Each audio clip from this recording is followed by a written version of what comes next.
అధిష్టానం సరికొత్త వార్తల ప్రపంచం.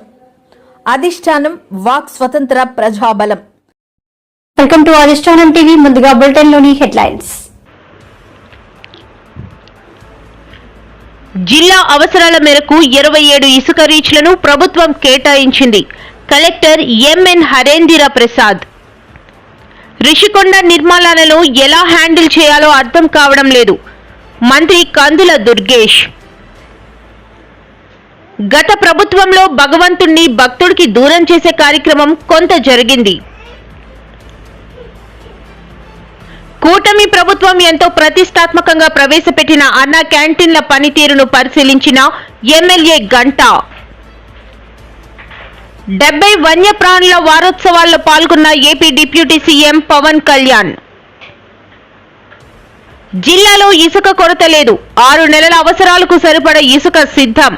Joint collector Sethu Madhavan. అవసరం ఉందో వాళ్ళు ఆ వెబ్సైట్ ద్వారా కానీ సచివాలయం ద్వారా కానీ పర్టికులర్ స్లాట్ని సెలెక్ట్ చేసే విధంగా ఈ విధానం ఏర్పాటు చేయడం జరిగింది. దీని ద్వారా ప్రజలు ఇబ్బంది లేకుండా శాండ్ బుక్ చేసే మన ప్రక్రియ తీసుకురావడం జరిగింది. ఈ శాండ్ ట్రాన్స్పోర్టేషన్ వచ్చేటప్పటికి 2 విధాలుగా మనము శాండ్ ట్రాన్స్పోర్ట్ చేసుకోవచ్చు. ఒకటి, వాళ్ళు గవర్నమెంట్ ఆప్షన్ తీసుకుంటే ప్రభుత్వమే ట్రాన్స్పోర్టర్స్ని అలకేట్ చేస్తూ శాండ్ని వాళ్ళు ఇంటి వద్దకే తరలించే విధానం అది. రెండో విధానం ఏంటంటే ట్రాన్స్పోర్ట్ ఎవరు కోరుతున్నారో ప్రజలే పెట్టుకుంటారు అంటే, ఆ కన్జ్యూమరే పెట్టుకుంటారంటే ఆ విధానం కూడా మనము ఏర్పాటు చేయడం జరిగింది. ఈ మొదటి విధానంలో ప్రభుత్వమే డెలివరీ చేసే విధానంలో ట్రాన్స్పోర్టేషన్ ఖర్చు కూడా ఆపరేషన్ ఛార్జెస్తో స్టాచ్యుటరీ లెవీస్తో కలిపి కన్జ్యూమర్ పే చేయాల్సి ఉంటుంది. దానికి కూడా ఆన్లైన్లో పే చేసే పేమెంట్ గేట్వే కూడా ఏర్పాటు చేయడం జరిగింది. లేదు మేమే పెట్టుకుంటాము ట్రాన్స్పోర్టేషన్ అనే పక్షంలో కేవలం ఆపరేషన్ ఛార్జెస్ స్టాచ్యుటరీ లెవీస్ మాత్రం మనము పే చేస్తే చాలు. ట్రాన్స్పోర్టర్కి కన్జ్యూమర్సే ప్రజలే పే చేసుకునే విధంగా కూడా వెసులుబాటు కల్పించడం జరిగింది. సో ఈ విధంగా మనము 29 నాటి నుంచి ఈ ఇసుక బుకింగ్ అనేది జరుగుతుంది. దీని ద్వారా చూస్తే ఈరోజు వరకు దాదాపు మనకి 442 బుకింగ్స్ రాగా, సో 442 బుకింగ్స్లో మనము 357 బుకింగ్స్ 442 బుకింగ్స్ 8,549 టన్స్కు మనకు రావడం జరిగింది. 8,549 మెట్రిక్ టన్స్. వాటిలో 357 బుకింగ్స్ మనము ఇప్పుడే పూర్తి చేయడం జరిగింది. వాళ్ళకి డెలివరీ కూడా చేయడం జరిగింది. ఈ 357 బుకింగ్స్ సంబంధించి 7,000 మెట్రిక్ టన్ దాకా కన్జ్యూమర్స్కి అందజేయడం జరిగింది. ఇంకా మన దగ్గర తీసుకుంటే దాదాపు 85 bookings 1,549 metric tons 1,549 metric tons సంబంధించిన ఇసుకు ఇంకా డెలివర్ చేయాల్సినది ఉంది.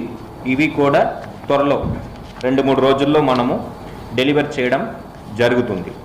సో ఇది బుకింగ్ విధానం గురించి, అదేవిధంగా ట్రాన్స్పోర్టేషన్ గురించి ఈ రోజు దాకా మన దగ్గర జరిగిన బుకింగ్ గురించి వివరాలు మీకు చెప్పడం జరిగింది. ఇక్కడ మీట్ చేసేటప్పుడు మన జిల్లాకి కొన్ని జిల్లాలకు సంబంధించిన రీచ్లు ట్యాగ్ చేయడం జరిగింది. సో విశాఖపట్నం జిల్లాకి మనం చూస్తే ఈస్ట్ గోదావరి, పార్వతీపురం, మన్యం, శ్రీకాకుళం, విజయనగరం ఈ జిల్లాలో ఉన్న కొన్ని రీచ్లు మనకు ట్యాగ్ చేయడం జరిగింది. సో కస్టమర్స్ బుక్ చేసేటప్పుడే, కన్స్యూమర్స్ బుక్ చేసేటప్పుడే వాళ్ళకి డ్రాప్ డౌన్లో కనిపిస్తుంది ఏ రీచ్ నుంచి వాళ్ళకు కావాలని. వాళ్ళు డ్రాప్ డౌన్లో సెలెక్ట్ చేసుకొని వాళ్ళు బుక్ చేసుకోవచ్చు. ఆ విధంగానే ఈ బుకింగ్స్ అన్నీ కూడా ప్రజలు చేసుకున్నారు. దీంట్లో ఇప్పుడు నేను చెప్పిన 442 బుకింగ్లో కూడా మెజారిటీ శ్రీకాకుళం కాకాండ్యం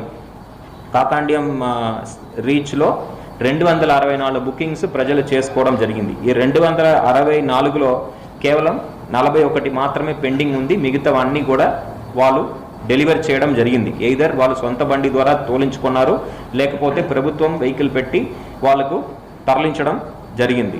నెక్స్ట్ హైయెస్ట్గా చూస్తే పార్వతీపురం మన్యం నుంచి కట్రగడ ఈ పాయింట్ నుంచి కూడా మనకి 71 బుకింగ్స్ వచ్చినాయి. 71 బుకింగ్స్లో 18 మాత్రం మనకి పెండింగ్ ఉన్నాయి. ఈస్ట్ గోదావరి నుంచి ఉన్న రీచ్ల సంబంధించిన బుకింగ్స్ కూడా మనం అన్నీ కూడా డెలివరీ అయినాయి.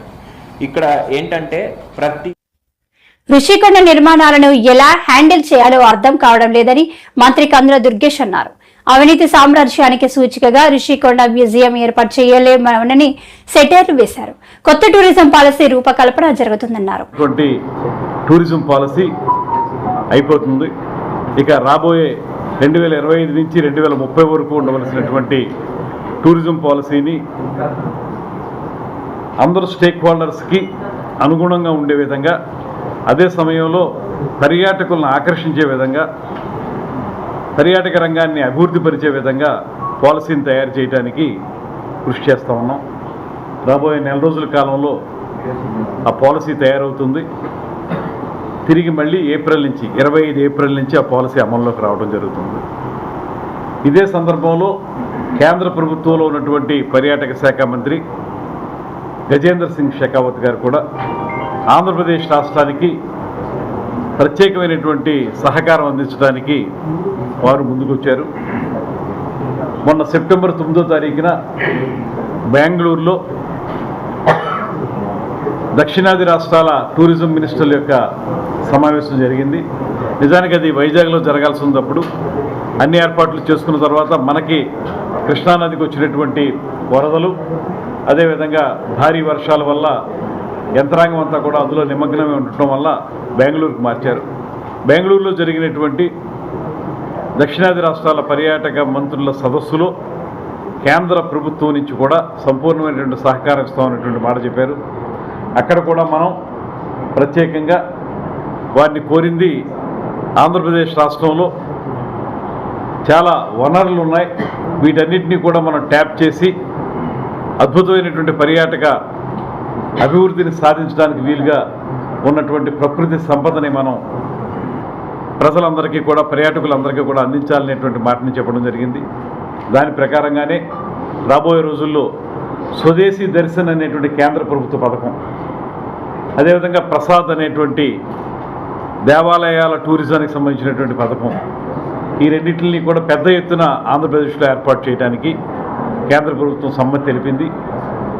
దాని ప్రకారంగా శ్రీశైలం ఆ పరిసర ప్రాంతాల్లో ఒక ఐకానిక్ ప్రాజెక్ట్, అదేవిధంగా బాపట్ల అక్కడ ఉన్నటువంటి సూర్యలంక బీచ్ దానికి సంబంధించినటువంటి పరిసర ప్రాంతాలతో ఒక ఐకానిక్ ప్రాజెక్ట్, అదేవిధంగా అఖండ గోదావరి పేరుతోటి తూర్పు పశ్చిమ గోదావరి జిల్లాలని కలుపుతూ ఒక ఐకానిక్ ప్రాజెక్ట్, అదేవిధంగా వైజాగ్లో ఇప్పటికే మనం లంబసింగి, బొర్రా కేవ్స్ వీటిని దృష్టిలో పెట్టుకుని ఆ ఎక్స్పీరియన్స్ తోటి ఒక ప్రోగ్రామ్ని స్వదేశీ దర్శనంలో శాంక్షన్ అయి ఉంది.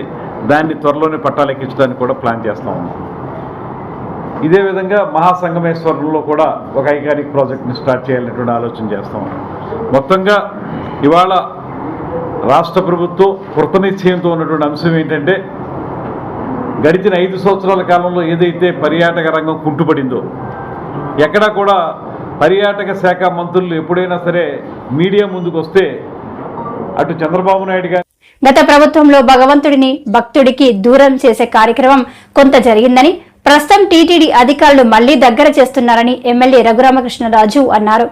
వీఐపీ బ్రేక్ సమయంలో కుటుంబ సభ్యులతో కలిసి ఆగిన శ్రీవారిని దర్శించుకున్నారు. ఆలయం వెలుపల రఘురామ మాట్లాడుతూ, ఉత్సవాల్లో సంబరాల్లో భాగంగా తిరుమల వెంకటేశ్వర స్వామివారిని దర్శించుకోవడం జరిగింది. చాలా చక్కటి దర్శనం. బ్రహ్మోత్సవాల సందర్భంగా ఏర్పాట్లన్నీ కూడా చాలా చాలా చక్కగా వైభవంగా ఉన్నాయి. కొత్త ఈవో గారు, అడిషనల్ ఈవో గారు, వారి కమిట్మెంట్ చాలా స్పష్టంగా కనపడుతుంది. రాబోయే రోజుల్లో మంచి బోర్డును కూడా త్వరలో ఏర్పాటు చేస్తారు. మరి ఆ తర్వాత భక్తుల సౌకర్యాలు మరింత మెరుగవుతాయని, భగవంతునికి భక్తుల్ని దగ్గర చేసే ప్రయత్నాలు అంటే గతంలో కొంత దూరం వచ్చిన మాట వాస్తవం. మళ్ళీ తిరిగి భక్తులు భగవంతునికి చేరువ చేసే ప్రయత్నంలో దేవస్థానం వారు, Tirumala Tirupati trust board most successful అవుతారని, ఎటువంటి ఏదైనా చిన్న చిన్న అవంతరాలు ఒకవేళ ఉన్నప్పటికీ కూడా సంప్రోక్షంతో అంతా ప్రక్షాళనం చేసి ఈరోజు అన్ని రకాల ప్రసాదాలు స్వీకరించడం జరిగింది. అంటే నేను వేరే వివాదాల జోలికి అసలు వెళ్ళదలుచుకోలే, కానీ ఇవాళ తిన్న ప్రసాదాలన్నీ కూడా చాలా చక్కగా, అంటే మనం టేస్ట్ గురించి కాదు మనం ప్రసాదం తీసుకునేది, అయినప్పటికీ కూడా గతంలో ఏ దినుసులు వాడేవారో, ఎంత పుటం వాడేవారో అదే ఎప్పుడో 5 ఏళ్ల క్రితం 10 ఏళ్ల క్రితం తీసుకున్న ప్రసాదంలాగా మళ్ళీ ఉంది. ఒక లడ్డూయే కాదు, అన్ని ప్రసాదాల్లో శ్రీవారికి కైంకర్యం చేసే అన్ని ప్రసాదాలు కూడా గత వైభవాన్ని సంతరించుకున్నాయని చెప్పి ఈ సందర్భంగా ఇప్పుడే ప్రసాదాన్ని సేవించిన వ్యక్తిగా నేను ఘంటాపథంగా చెప్పగలను.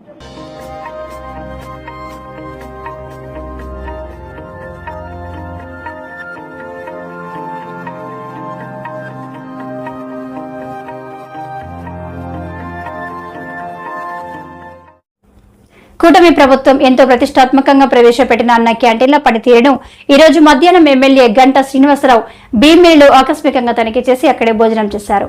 రుచిపరంగా సంతృప్తికరంగా ఉండటమే కాకుండా పరిసరాలను కూడా పరిశుభ్రంగా ఉంచారని ఆయన నిర్వాహక సిబ్బందితో అన్నారు. అక్కడే భోజనం చేస్తున్న కొంతమందితో మాట్లాడారు. పేదవాడికి 5 రూపాయలకే కడుపు నిండా మంచి భోజనం అందిస్తున్న ముఖ్యమంత్రి చంద్రబాబు నాయుడును వారందరూ ప్రశంసించారు.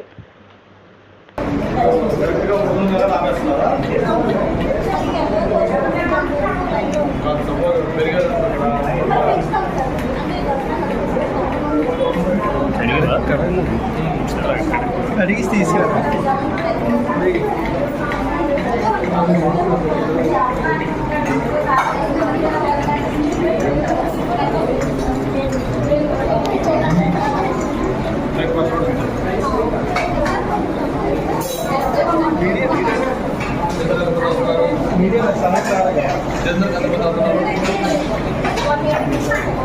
అంతే.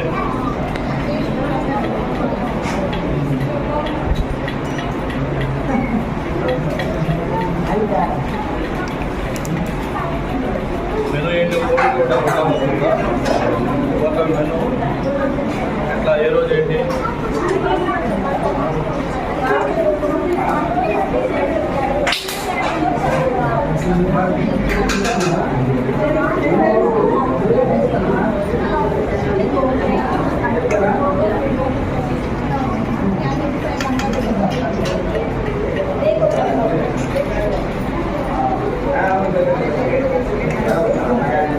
పెడతారు.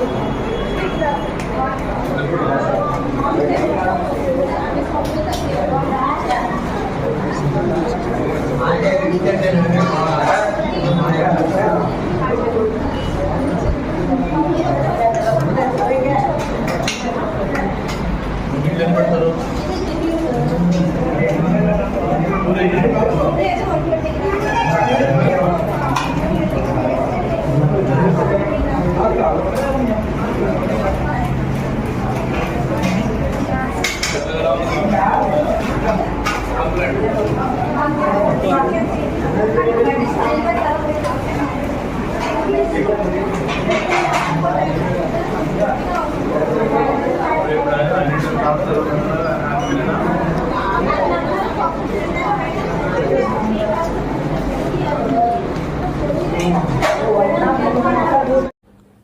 అవసరం లేకపోయినా ఆహారం కోసం వచ్చి బాగుంటుందని అడవి జంతువులను చంపడం తప్పు అని ఏపీ డిప్యూటీ సీఎం పవన్ అన్నారు. 70 వన్యప్రాణుల వారోత్సవాల్లో భాగంగా మంగళగిరిలోని అరణ్య భవన్లో జరిగిన కార్యక్రమంలో ఆయన పాల్గొని మాట్లాడారు. పోలీసు కోసం పొంగోలిన్ అనే జంతువులను చంపడం వల్ల ఈ రోజు అవి అంతరించే స్థితికి చేరుకున్నాయి. వాటిని సంరక్షించుకోవాల్సిన బాధ్యత మనపై ఉంది అని పేర్కొన్నారు. ఒక్కొక్క వల కట్ చేయడం అంటే కూడా నష్టపోవడం అనమాట. వాళ్ళు నష్టపోయి ఆ వలలు కట్ చేసేసి మళ్ళీ వాటిని వదిలేయటం, అంత మనస్ఫూర్తిగా అంటే మనం అనుకుంటాం కదా, ఒక్క మనిషి ఏం చేయగలరని. ఒకళ్ళు అనుకుంటే చేయగలరు. నేను చాలాసార్లు చెప్తాను, 1 man's courage makes a majority. ఒక్కళ్ళు అనుకుంటే చాలు. ఇక్కడున్న ఒక్కొక్క బిడ్డ, ఆడబిడ్డ కానీ అబ్బాయి కానీ, స్కౌట్స్ అండ్ గైడ్స్లో ఒక్కొక్కళ్ళు కానీ ఈ దేశాన్ని, ఈ సమాజాన్ని మార్చగలిగే శక్తి సత్తా ఉన్నవాళ్ళు మీరు. సుప్రజ గారు ఒక్కళ్ళు అనుకొని, ఆవిడికి తోడుగా రాజు గారు, సూరజ్ గారు, చంద్రారెడ్డి గారు, సోమేశ్వర్ గారు, ఇలాంటి వాళ్ళందరూ ఒక్కళ్ళు అనుకోవాలి ఫస్ట్. అనుకున్నారు ఫస్ట్ ఏదో చేద్దామని. ఆ చేయడం మూలంగా దానికి ఫారెస్ట్ డిపార్ట్మెంట్ కలిసి వచ్చి, ఫారెస్ట్ డిపార్ట్మెంట్ కూడా ఇందాక మన చిరంజీవి చౌదరి గారు చెప్పినట్టుగా కూడా అన్నీ చేయలేం మనం. సో స్టేక్ హోల్డర్స్ ఉంటారు, చాలామంది కలుపుకొని వెళ్ళాలి. ఆ కలుపుకుని వెళ్ళే భాగంలో మనకి సుప్రజ గారు రావటం, ఇవన్నీ చాలా కదిలించేసింది మనకి. నేను చెంచుల దగ్గర నుంచి నేర్చుకుంది. మనం ఏమనుకుంటాం, ప్రకృతిలో పాఠాలు నేర్చుకున్నవాళ్ళు మన మత్స్యకార జీవన విధానం మీద ఆధారపడ్డ వాళ్ళందరూ ప్రకృతి, వాళ్ళ స్కూల్స్కి వెళ్ళక్కర్లా. ఒక మెరైన్ బయాలజిస్ట్ కంటే కూడా ఎక్కువ నాలెడ్జ్ ఉంటుంది వాళ్ళకి, ఎక్కువ జ్ఞానం ఉంటుంది, వాళ్ళు పట్టుకోగలరు. సో అలాగే నేను చెంచుల దగ్గర నుంచి, మన నాగార్జున టైగర్ రిజర్వ్ దగ్గర నుంచి నేను చెంచులు వాళ్ళ దగ్గర నుంచి నేర్చుకుంది. పెద్ద పులిని వాళ్ళు ఎలా మాట్లాడతారంటే, అది పులి ఇట్లా మాట్లాడరు. పెద్ద పులిని పెద్దమ్మ దేవుడు అంటారు, ఎలుగుబంటిని లింగమయ్య అంటారు, అడవి పందిని బంగారు మైసమ్మ అంటారు, రేచుకుక్కని బవరమ్మ అంటారు. అంటే ఇది మన జీవన విధానానికి అంత లోపలికి వెళ్ళిపోయింది. మనకున్న కూర్మ అవతారం కానీ, వరాహ అవతారం కానీ, మత్స్య అవతారం కానీ, అంటే ఇది మన సాంప్రదాయంలో భాగం. మనకి పర్యావరణ పరిరక్షణ, వసుదైక కుటుంబం అంటే కేవలం మన ఒక్కరి కోసమే కాదు, మానవుల కోసం ఒకటికే కాదు, కొన్ని కోట్లాది. జిల్లాలో ఇసుక కొరత లేదు. 6 నెలల అవసరాలకు సరిపడే ఇసుక సిద్ధం. ఇప్పటి వరకు 52,000 మెట్రిక్ టన్నుల ఇసుక సరఫరా. జాయింట్ కలెక్టర్ సేతు మాధవన్ ఇసుక అక్రమ రవాణాపై కఠిన చర్యలు. ఎస్పీ వకుల్ జిందాల్. ఉచితంగా అతి సులువుగా ఇసుక పొందే విధానాన్ని ప్రభుత్వం అందుబాటులో తెచ్చిందని, దీనిని వినియోగించుకోవాలని జిల్లా SP Vakul Jindal joint collector S Sethu Madhavan కోరారు. జిల్లాలో ఇసుక కొరత లేదని, వచ్చే 6 నెలల అవసరాలకు సరిపడా ఇసుక మనకు అందుబాటులో ఉందని జేసీ తెలిపారు. అక్రమంగా ఇసుక తవ్వకాలను నిర్వహించినా, అక్రమంగా రవాణా చేసిన కఠిన చర్యలు తీసుకుంటామని ఎస్పీ వకుల్ జిందాల్ ప్రకటించారు. నూతన ఇసుక పాలసీ, ప్రస్తుతం ఇసుక లభ్యత, సరఫరాపై స్థానిక జిల్లా పోలీస్ కార్యాలయంలో ఎస్పీ వకుల్ జిందాల్, జేసీ సేతు మాధవన్ ఆదివారం విలేకరుల సమావేశాన్ని నిర్వహించారు. ఈ సందర్భంగా జేసీ సేతు మాధవన్ మాట్లాడుతూ ఇసుక సరఫరాపై తాజాగా ప్రభుత్వం నుంచి వచ్చిన మార్గదర్శకాలను వివరించారు. ప్రస్తుతం బొబ్బిలిలో సుమారు 300 మెట్రిక్ టన్నుల ఇసుక అందుబాటులో ఉందని, కావలసిన వారికి సరఫరా చేస్తున్నామని చెప్పారు. రవాణా, హ్యాండ్లింగ్ ఛార్జీల క్రింద మెట్రిక్ టన్నుకు 577 రూపాయల చొప్పున వినియోగదారులు చెల్లించాల్సి ఉందన్నారు. వంగర మండలం కొండ చాకరాపల్లి వద్ద డిసిల్టింగ్ ప్రక్రియను మొదలుపెట్టామని, ఇక్కడి నుంచి సుమారు 70,000 మెట్రిక్ టన్నుల ఇసుక లభిస్తుందని చెప్పారు. ఎందుకంటే మాన్సూన్ అక్టోబర్ 15 లోపల అయిపోతుంది కాబట్టి 16 నుండి అది కూడా ఆన్లైన్ ద్వారా చేయమని చెప్పి ఆదేశం ఇచ్చున్నారండి. సో ఇందులో చూస్తే మన ఫ్యూచర్ యాక్షన్ ప్లాన్ నెక్స్ట్ 6 monthsకి మన డిమాండ్ ఎంత ఉంటుంది, దానికి అనుకూలంగా సప్లై ఎంత ఉంటుందని ఒకసారి కాల్కులేషన్ కూడా ఏమన్నారు. మేము లాస్ట్ 3 months డిమాండ్ చూసి నెక్స్ట్ 6 monthsకి ప్లాన్ చేసాము. అందులో మంత్లీ 30,000 to 35,000 చొప్పున డిమాండ్ వస్తుంది.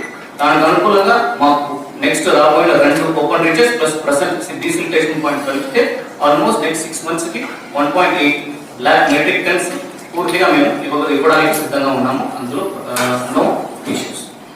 సో ఇది కాకుండా మాకు రేట్ ఆఫ్ ట్రాన్స్పోర్టేషన్ గవర్నమెంట్ నిర్ణయం చేసిన ట్రాన్స్పోర్ట్ రేటు మేము అమలు చేయడం జరిగింది. అందులో జియో 50 నంబర్ 52 ప్రకారం పర్ కిలోమీటర్కి ట్రాక్టర్కి 10 టైర్ ట్రక్కి 12 టైర్ అండ్ 14 టైర్ ట్రక్స్కి ఎంత అనేది వాళ్ళు ఆల్ ఓవర్ ద స్టేట్, రాష్ట్రం మొత్తం కూడా ఒకే రేట్ ఫిక్స్ చేశారు. ఆ రేట్ అని మేము ఫాలో చేయడం జరుగుతుంది. మనం ఇక్కడ కొత్తగా వేయడానికి ఏం లేదు. సో అది కూడా ఆల్ అదర్ ట్రాన్స్పోర్టేషన్ అసోసియేషన్స్తో వాళ్ళు ఆర్డర్ చేసేసి నిర్ణయం తీసుకున్నది. అది కూడా మేము ఫాలో చేస్తున్నాం ఆల్రెడీ, అది కూడా మేము దృష్టికి తీసుకుంటున్నాం. సో ఇందులో వెబ్సైట్ డీటెయిల్స్ ఒకటి ఏమంటారు, మనం ఇప్పుడు ఆన్లైన్ సిస్టమ్కి మేము మారిపోయాము. ఏపీ శాన్ మేనేజ్మెంట్ సిస్టమ్ అనేది ఆన్లైన్ సిస్టమ్గా మారింది. సో ప్రతి ఒక్కరు కన్స్యూమర్ కూడా వాళ్ళు కావాలంటే ఆన్లైన్లో వెళ్ళి వాళ్ళు అక్కడ రిజిస్టర్ చేసుకొని తర్వాత షెడ్యూల్ చేసుకోవాలి.